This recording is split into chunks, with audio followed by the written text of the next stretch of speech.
is Mary Orias Martin. I'm from Barangay Solpa, Villaba Leyte. I'm a barangay captain in Barangay Solpa. This is my husband, Ricky Martin.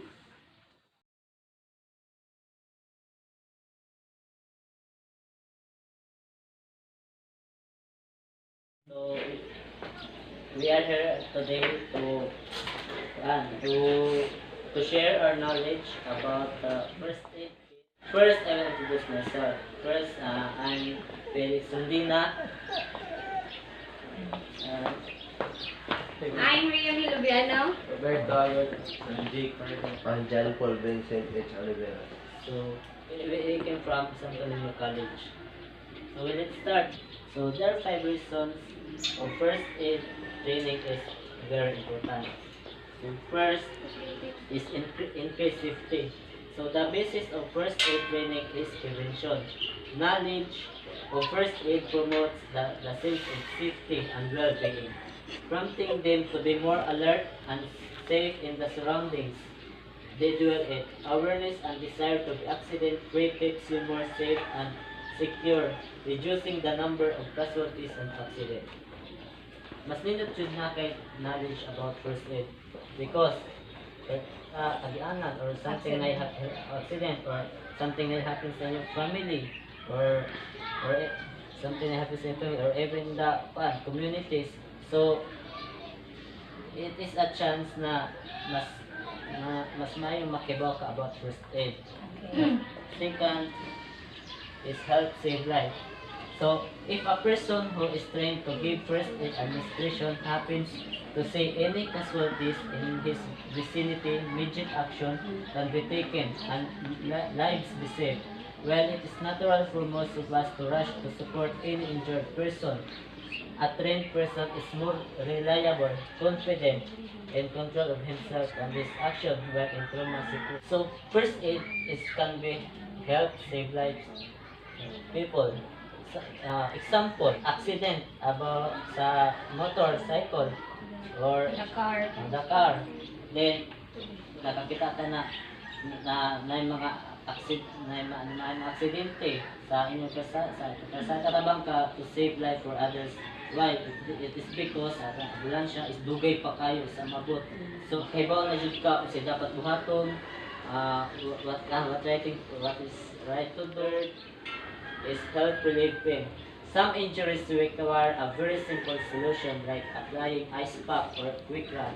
A ride to the emergency room is not necessary, at least not for some time. In such cases, calling a person trained in first courses is more reliable. They can help the reduce pain by performing procedures and can help relieve pain at least temporarily. Yes, it can relieve pain, it can minimize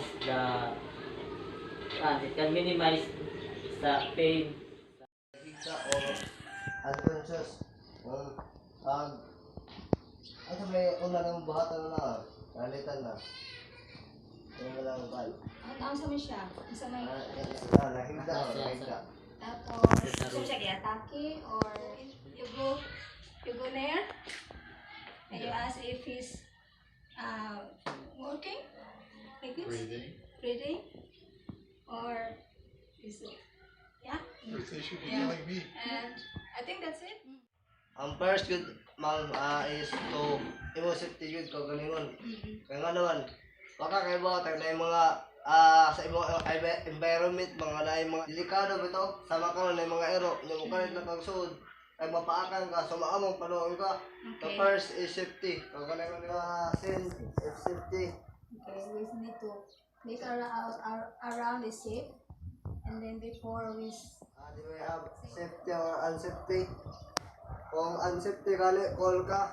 Okay. O kay alita na mga kurente o mga unsa pa ka, naibasa ka dyan na yung kurente nga nagpisik-pisik. O ka mga rescue. O kay sila may expert yun na. Kung safety kali, diha na kamusunod. Command, check the victim, tap and shout. Doon ka ma'am, yatan, kita ka. Sugod ka. Yung mga na, gawin ito na yung 5 senses. Yung sense of hearing, sense of sight, feel, touch, ya, o safety gani, imo dulon. Okay.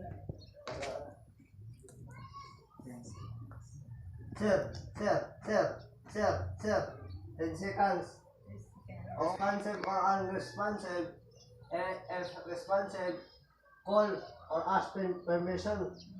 Katingalig, nakita na siya. O, dahil na siya ma'am, call with tayong sad ka.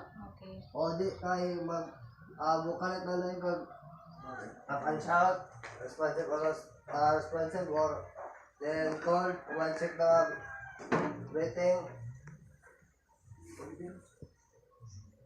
So, imong batay ng aming bitadalaw, ito ka na may ka. Basta po, walang di pa ka mga mo tanaw, kaya nga naman, antiyan pag mo bantayan. Oo, naglihok na. If not breathing, CPR. If breathing, recovery position. Position is, inaniwan siya ni mo. Kaya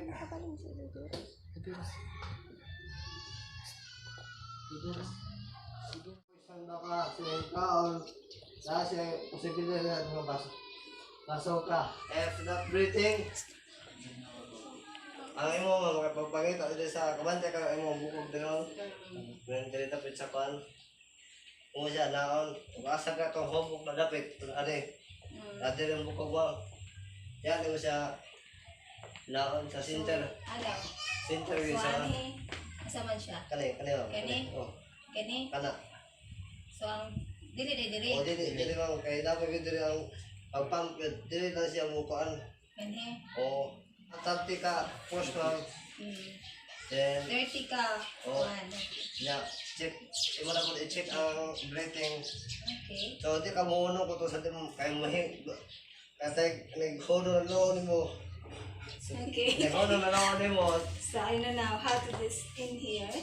Ang counting niya ma'am is 1 and 2 and 3 and 4 and 5 and 6 and 7 and 8 and 9 and 10, 11, 12. Ang pag-push niya ma'am is 2 inches. 2 inches. Yes ma'am. Wow. So dapat pinahaling din mo usok ma'am. Kay kung hinayon mo sa timon, Di siya ka. o di ko siya. Hangin. Maraguha ma'am. 2 inches ang iyang marag anak. 2 inches. So, ay posibilidad sa nga mabali ang nangyari. Pero di ba gano'n yung mga pan. Importante is ma-save ang victim. Yes sir. Then, If dili if dili siya if dili siya mabalance ma'am, the tendency is wala kay force. Okay. Anak, so dili mapantay. So you should balance the shoulder and straight sa straight your hands, the hands and push kanang fingers kanang dapat isugala lang. So ang tendency mo ang force kay di ang siya. Di ang kanang niya sa shoulder. then, kung sanayin mo ganit tao, kita ka, yung na maghapon, yung safety mo kunahon, tayo paanaan, ano na siya, tingnan mo gagalit, delikado. Pwede rin siya pangutanong, are you okay? Pero pamilya ka na siya, o yung pamilya, o igsuunin mo, mga anak, pwede ka mo approach diretso kay, siyempre, kinabuhi sa mga anak o sa family is more important yun. So, so yung buhaton is, yung sa naon, So ang balance yun mo, mga anak ka mo eh. Balance. Okay. Pero kay mga, iyang because ayang fit kay mabalance o kaya no, kaya ka pa matumba. O, so ano yun, Okay. para stable ng pagbarog, then, hapak ka ma'am, usog yun na siya ma'am. Asa, sa record. O, dito, kanina mo eh. Ano lang. Yeah, ayun. Okay. Mas nang ginali mo, di mo na yan. 5. 5 ka pa. Okay. O man, kung di pa kayo siya ma-prevent or mawan sa pagkakawang, Okay. maghapon ang balance. Anak siya, di ka mag-anak ma'am, di dapat sa pusod. Okay. So, tapos ito lang mo, kaya di ko kayo, yung isa na. Ala ang kanino. Oo. Basta. So nakatesting na po yan eh. Nakawas ko di ba hangin no? Oo. Dito mo sa diri on. Ako na inisip. Eh, posa doon, posa David. Igba sa posa. Ibabas po sa No, he said his hair in the... Kere. Desert. Oh, yan. Kanay mo siya naon. Then, posgo mo. Oh, Oh. Musaka man ang kuante ang iyang kinaon. So, wala na lang, ang iyang tail, wala na, hindi ka may wala na, matumba yun ka. Kamu na matumba. Hindi pa, hindi na pagani. Balik sa mga. Pulpulin na lang. Tao nga, yata kay kipilit siya ba? Kilit siya, okay. Nadagan. Kana, we have a... Convulsion? Something convulsion? Imo i-check ma'am kung ang mga kung naidol na mga gamit ba, kung makasakit ba sa iya, o imong ipalayo sa tao kay basig maigo siya ng sakitan niya.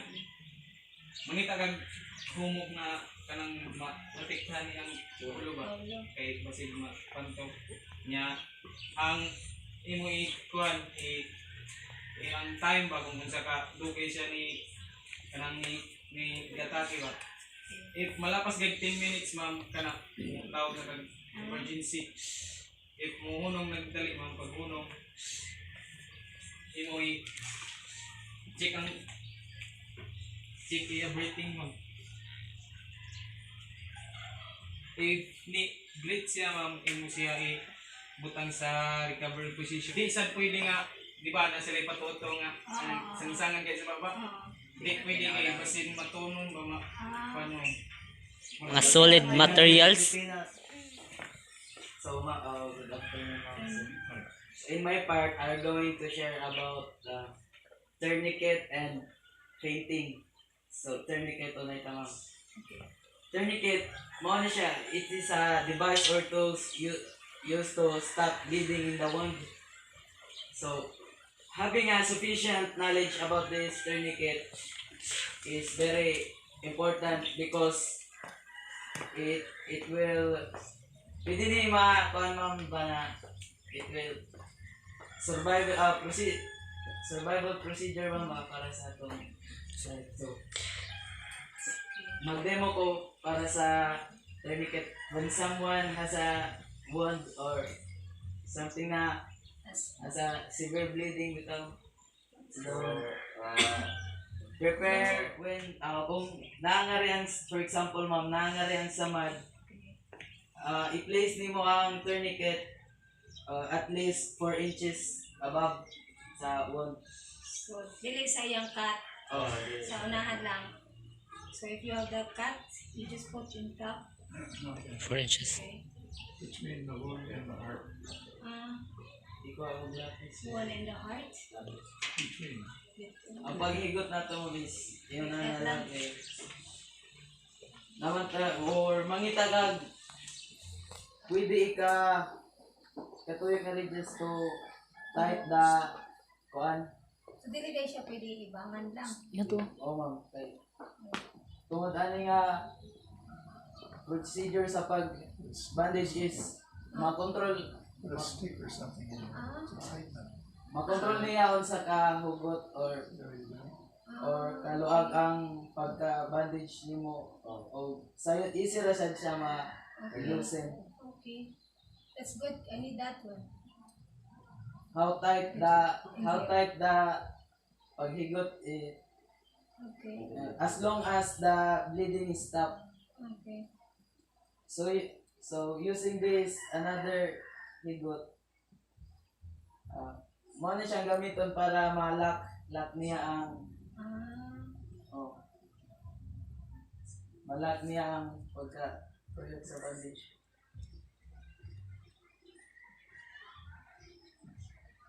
So for example ma'am, hiking, layo mo sa community, layo mo sa ospital, kung ingon ani mo every 4 or 8 hours inyo siya i-loosen pa ngayon pa luagan gamay. Yes, mga kanatin din siya nga. So sa fainting na sad or ang kanang mahimatay ka mawalan ka ng malay. Just one lang. Just knock down. Just Sa fainting ma'am is kanaman ang mawalan ta ng malay o kasalukan. Sa mga rason ani ma'am is mo kalitrag suddenly the sugar blood is may kalitrag ubos ana or anemic? Ano? o dehydrated ka, kulangan ka sa tubig o commonly is kanang mahukdan bitaw kulang ka sa imong brain o but pa sa butana is kulang ka sa tubo sa brain. Makafeel ka ma-feel nimo ana is mahilo ka out malipong ka may mga sintomas ana. So the solution ani is muhigdara ka and Then, so, ita ka lang. Then, wala ka. muhigdara nimo niya ang imong faith isa kay para ang the flow of the blood ba is sa brain. One of the reason we have fainting is lack of oxygen or blood into our brain. Muna ang saka solution and the solution one of the solutions that is kulangan man kag sugar sa imong blood, mo take lang kag mga candies, something sweets okay, para sa sugar blood and chocolate. You're diabetic? Diabetic. Yes, sir. Pwede na. Diabetic. Just like the episode. If you just take your candy or just put your fat. Just to flow the blood. What's happening to you? The barangay. So this is where's the course in here? So okay. So I do At least this. 4 inches above. 4 inches above. Yeah, it's in here, man. Yeah. So, So 4 inches in here. It's good like this. It's not 4 inches. Nah? This is 4 like this. And then it's good. I need to learn this one. Mostly they have like fighting here. They have a knife Yeah. or bolo. Oh, it's like this. That's it. Tapos pa. And then, Tapos pa. and then, Ano? Isa. Mudoko. Like this. like That's that. good. Huh? Better? Yeah. Okay. Put your head down. You do 1, 2, 3. Yan na. Dire ma'am. That didn't do anything. Like this. Oh. Ayan, lagay mo siya, Pink. Nasa? Okay na. Ang purpose ana ma'am is to support para di siya mahog na rin. Sige na. Kuhaan eh. Hold down. That's good. next ma'am is board. So, we say board, something kano ka ba, accidentally o para caused by heat ba? Like, kadang kuhaan po. Like, Example, matika, matika, or kanang tambutso, gasol, tambutso. o mapasok ka, Okay. kanang kwan. So, dapat, you should remember ma'am, the 3 steps. Okay. The cool, tawag, then the cover. So, when you see cool, kanang dapat ang example kanang mo na affected na areas sa napasok. So, dapat imong buhaton is kanang pabugdawon sa minutes tubig ni Butang sa water? oh sa now. So, 20 minutes. Cold water or just warm water lang? Cold water, itong sharp na parts na Cold water. so, nga bone. Kuan siya ma'am, ano cold water?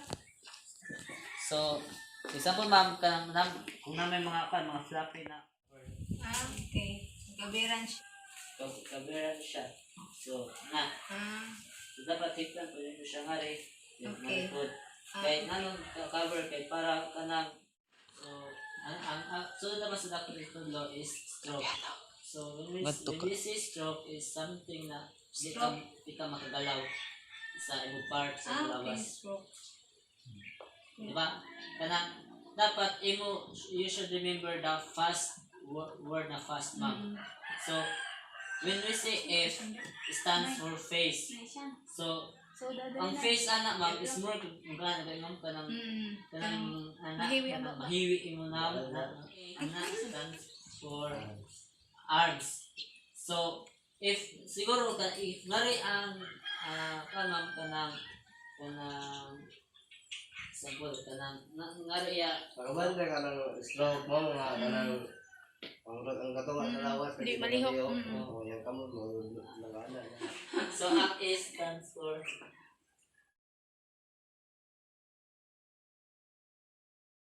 daw speech ma'am. Okay. Oh.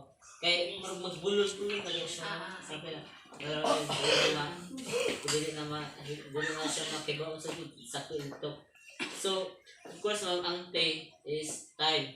So, di ba time, kinahanglan, ang imo lang buhaton ma'am is mutawag lang ka sa emergency. Tawag lang siya.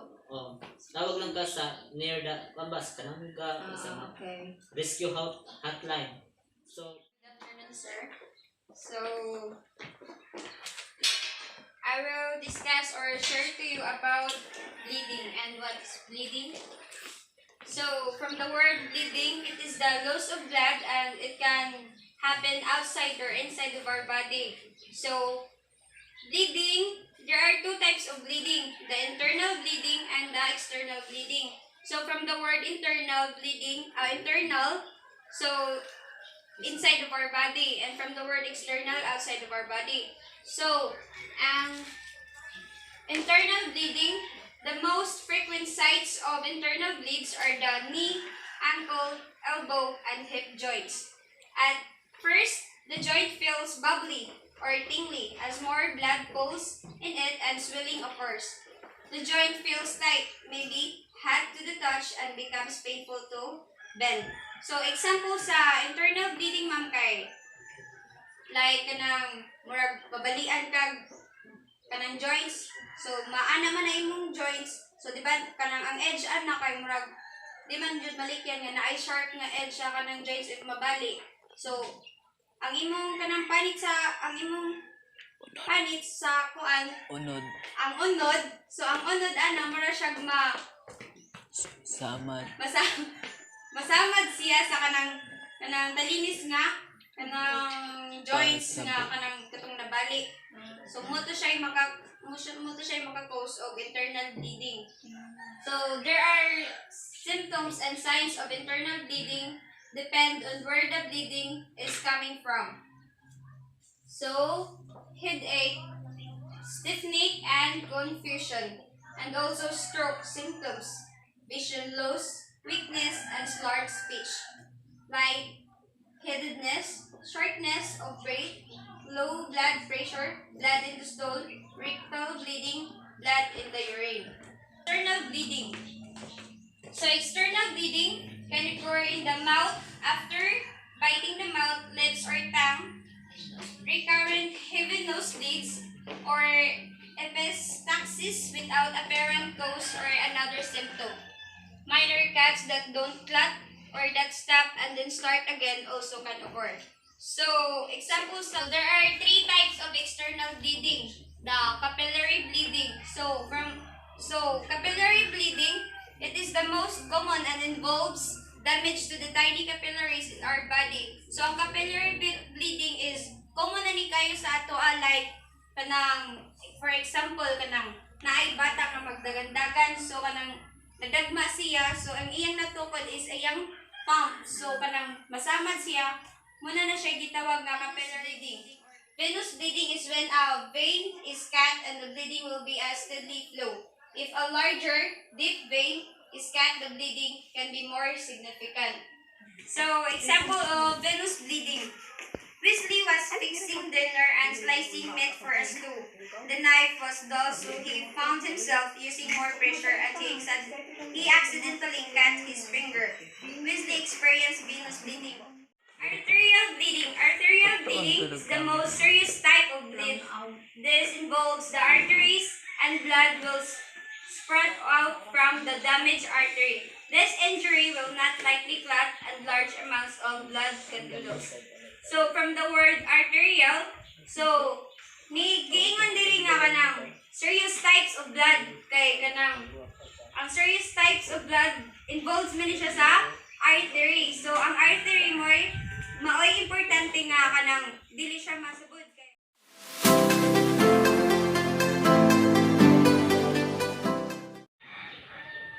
Video man din.